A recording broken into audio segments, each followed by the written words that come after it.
नमस्कार दोस्तों, स्मृति coaching classes और लर्न विद रजनी में आप सबका स्वागत है। हाई कोर्ट ग्रुप डी के मॉडल पेपर्स को कंटिन्यू करेंगे। आज हम करने वाले हैं model paper number 14। English model papers की फ्री टेस्ट सीरीज हमारे यूट्यूब पे चल रही है। जिन स्टूडेंट्स ने बाकी के मॉडल पेपर्स नहीं देखे हैं, ये छोटी छोटी 10-10 मिनट की वीडियोस हैं जो आपके लिए एग्जाम तक बहुत फायदेमंद रहने वाली हैं। आइए देखते हैं। फर्स्ट क्वेश्चन आपकी स्क्रीन पर है। 10 क्वेश्चन आएंगे 10 नंबर पे। 10 नंबर के हमारा जो टारगेट है वो 10/10 है, क्योंकि निगेटिव मार्किंग इस एग्जाम में नहीं है, तो ये मेरा टारगेट है। चलिए शुरू करते हैं और फर्स्ट क्वेश्चन पढ़िए। Hardly blank the meeting started when the lights went of. इसमें आपको वर्ब को फिल करना है, क्योंकि दो सेंटेंसेस हैं, ठीक है। यहाँ पर स्टार्टेड है, यहाँ वेंट है। इतना तो हमारे समझ में आ गया कि पास्ट की बात है। पास्ट की बात है तो प्रेजेंट टेंस की वर्ब का कोई काम नहीं है, क्योंकि यहाँ वर्ब सेकंड है। इसका मतलब पास्ट सिंपल। तो पास्ट सिंपल के साथ किसका कॉम्बिनेशन बन रहा है? पास्ट परफेक्ट का, ठीक है। Hardly had the meeting started. Meeting मुश्किल से ही शुरू हुई थी कि लाइट्स चली गई। मैं आपको बता दूं कि हार्डली के साथ हमेशा व्हेन आएगा और नो सूनर के साथ आएगा देन। ये कॉम्बिनेशन है, इसको हमेशा याद रखना है आपको। नेक्स्ट क्वेश्चन पे चलते हैं। Find the correct sentence. ये आर्टिकल का क्वेश्चन है, आपको इसका सही सेंटेंस फाइंड आउट करना है। He is an MP, he is a MP, the MP या नन ऑफ दिस। तो आप सबको मैंने बता दिया है कि जो वोवल साउंड मैटर करता है ना, वोवल साउंड के लिए एन आएगा और बच्चों कॉन्सोनेंट साउंड के लिए अ आएगा, ठीक है। यहां पर एन एम पी आएगा, क्यों? एम ए से शुरुआत है, इसलिए ए ऑप्शन सही होगा। आगे चलते हैं। Next question, choose the correct passive form. ये एक्टिव वॉइस आपको दिया गया है, इसका पैसिव वॉइस आपको ढूंढना है। जब भी आप क्वेश्चन अटेम्प्ट करो, ना सिर्फ इंग्लिश के, किसी भी सब्जेक्ट के आप क्वेश्चन अटेम्प्ट कर रहे हो, मेक श्योर कि आपने क्वेश्चन को बहुत अच्छे से पढ़ लिया है। आपने क्वेश्चन में एग्जामिनर क्या पूछना चाह रहा है आप वो समझ चुके हो। कई बार क्या होता है, हम बहुत सारे क्वेश्चंस तो इसलिए गलत कर देते हैं कि हम क्वेश्चन को पढ़ने में जल्दबाजी कर देते हैं। आपको बिल्कुल जल्दबाजी नहीं करनी है। ये फ्री जो सीरीज है वो मैंने इसलिए चलाई है ताकि आपका इंग्लिश के क्वेश्चन करने की प्रैक्टिस जो है वो बहुत ही शानदार हो जाएगी। क्वेश्चन पढ़ो और इसका आंसर बताओ।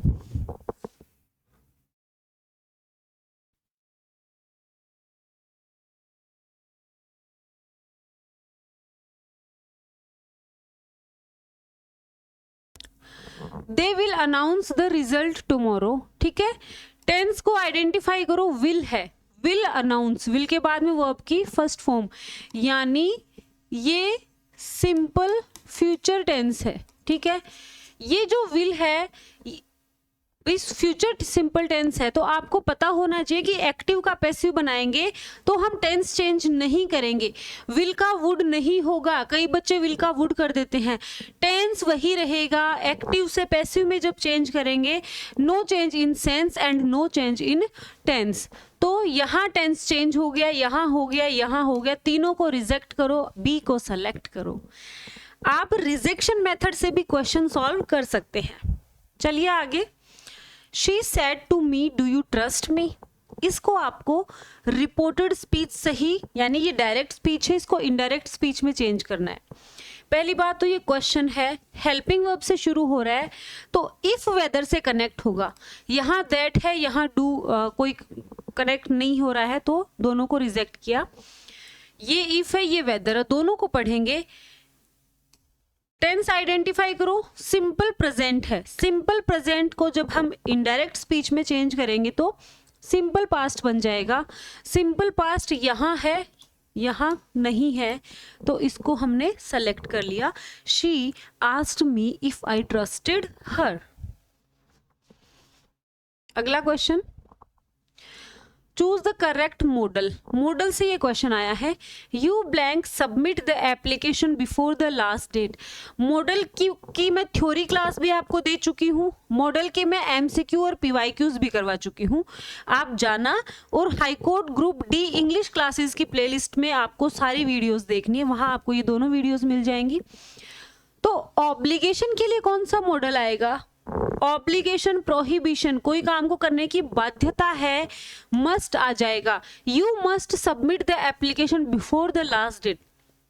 लास्ट डेट से पहले तुम्हें एप्लीकेशन को सबमिट करवाना है, तो ऑब्लिगेशन है भाई। लास्ट डेट से पहले तुम इसको सबमिट नहीं कराएंगे एप्लीकेशन को, तुम्हारी एप्लीकेशन सबमिट ही नहीं होगी, वो लेंगे ही नहीं, लास्ट डेट निकल जाएगी। तो ये ऑब्लिगेशन है, मस्ट। आगे चले उससे पहले मैं बता दूं, हाई कोर्ट ग्रुप डी के लिए ये न्यायदीप बैच हमारे स्मृति के एप्लीकेशन पर चल रहा है। इसमें हिंदी, इंग्लिश और जीके तीनों कंप्लीट आपको क्लासेस मिलेंगे, कंप्लीट नोट्स मिलेंगे, पैनल पीडीएफ मिलेंगी, इंग्लिश के मेरे हैंडरिटन नोट्स मिलेंगे, लाइव प्लस रिकॉर्डेड क्लासेस इसकी रहने वाली हैं। कई बच्चों को सिर्फ इंग्लिश पढ़नी है, ये दुर्गा बैच सभी एग्जाम्स के लिए है। और हाईकोर्ट एलडीसी के लिए न्याय संकल्प बैच चल रहा है।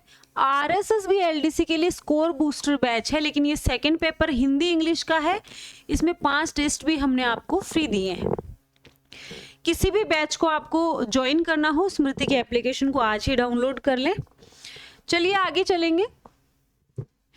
Choose the word nearest in meaning. Abstain, abstain का नियरेस्ट मीनिंग यानी सिनोनिम पूछा है। अब्सटेन होता है बचना, ठीक है, बचना।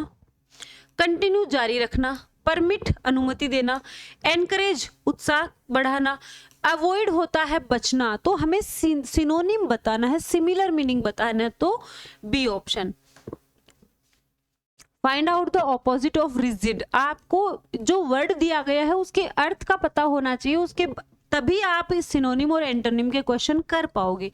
अगर आपको उसका मीनिंग पता नहीं होगा आप कर ही नहीं पाओगे। रिजिड होता है सख्त या कठोर। स्टिफ, हार्ड और स्ट्रॉन्ग तीनों का मतलब सख्त या कठोर होता है। फ्लेक्सिबल होता है लचीला। तो क्योंकि हमसे ऑपोजिट वर्ड पूछा है इसलिए फ्लेक्सिबल आ जाएगा। आगे चलेंगे जी। A disease that spreads from person to person. एक ऐसी डिजीज जो पर्सन टू पर्सन क्या करती है, फैलती है ना, स्प्रेड हो जाती है। वो ऐसी बीमारी जो ऐसे फैल जाती है। फैटल, घातक होता है। जेनेटिक होता है, वो एक जीन से दूसरे जीन में आ जाना। इन्फेक्शस होता है, एक पर्सन से दूसरे पर्सन में स्प्रेड होना। जैसे मेरे को इन्फेक्शन है तो इन्फेक्शस जो डिजीज होगी वो एक पर्सन से दूसरे पर्सन में क्या हो जाएगा, स्प्रेड हो जाएगा, infectious. Choose the part when an omission has occurred. Omission, sentence के कौन से पार्ट में ओमिशन हुआ है, पहले आपको ओमिशन होता है गायब हो जाना। सेंटेंस के कौन से पार्ट में कोई वर्ड मिसिंग है। ही ऑर्डर्ड, ये सब्जेक्ट है, ये वर्ब है, ये ऑब्जेक्ट है। He ordered me go there immediately. ये गो जो है यहां पर ओमिशन हुआ है, क्यों, ऑर्डर्ड मी टू गो आना चाहिए, तो ओमिशन कहाँ है, गो में। आज के मॉडल पेपर का लास्ट क्वेश्चन है, identify the correct compound sentence. ठीक है, कॉम्प्लेक्स सेंटेंस में एक डिपेंडेंट क्लोज होता है और एक इंडिपेंडेंट क्लोज होता है, लेकिन कंपाउंड सेंटेंस में दोनों क्लोज ही इंडिपेंडेंट होते हैं। ठीक है, he was tired because he worked all day. ये बिकॉज आ गया, लेकिन ये डिपेंडेंट क्लोज है। ठीक है, एक डिपेंडेंट और एक इंडिपेंडेंट नहीं होता है, ये कंपाउंड पूछ रहा है। दोनों सेंटेंस ही इंडिपेंडेंट होना चाहिए, दोनों का एक दूसरे पे डिपेंडेंसी नहीं होनी चाहिए। तो he was tired but he continued work hard. देखो, बीइंग टायर्ड ही स्लेप्ट गलत है, because he was tired he slept ये भी क्या है, कॉम्प्लेक्स सेंटेंस है। ये सेंटेंस देखो, ही वॉज टायर्ड वह थका हुआ था, ही कंटिन्यूड वर्किंग उसने काम चालू रखा। इस सेंटेंस का इससे कोई कनेक्शन नहीं है, ये इंडिपेंडेंट है और ये इंडिपेंडेंट है, ना तो अर्थ एक दूसरे पर डिपेंडेंट है। तो बी ऑप्शन इसमें सही होगा। तो ये मॉडल पेपर नंबर 14 हमारा कंप्लीट हुआ है। उम्मीद करती हूँ ये मॉडल पेपर्स की क्लासेस आपको बहुत पसंद आ रही होंगी।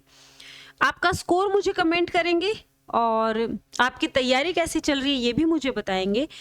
चैनल पर नए हैं, चैनल को सब्सक्राइब करेंगे। वीडियोस पसंद आ रही हैं, वीडियोस को लाइक करिए। आपका कोई भी डाउट है, क्वेरी है, आप कमेंट बॉक्स में कमेंट करके पूछ सकते हैं। मिलेंगे नेक्स्ट क्लास में, तब तक के लिए बाय बाय, टेक केयर।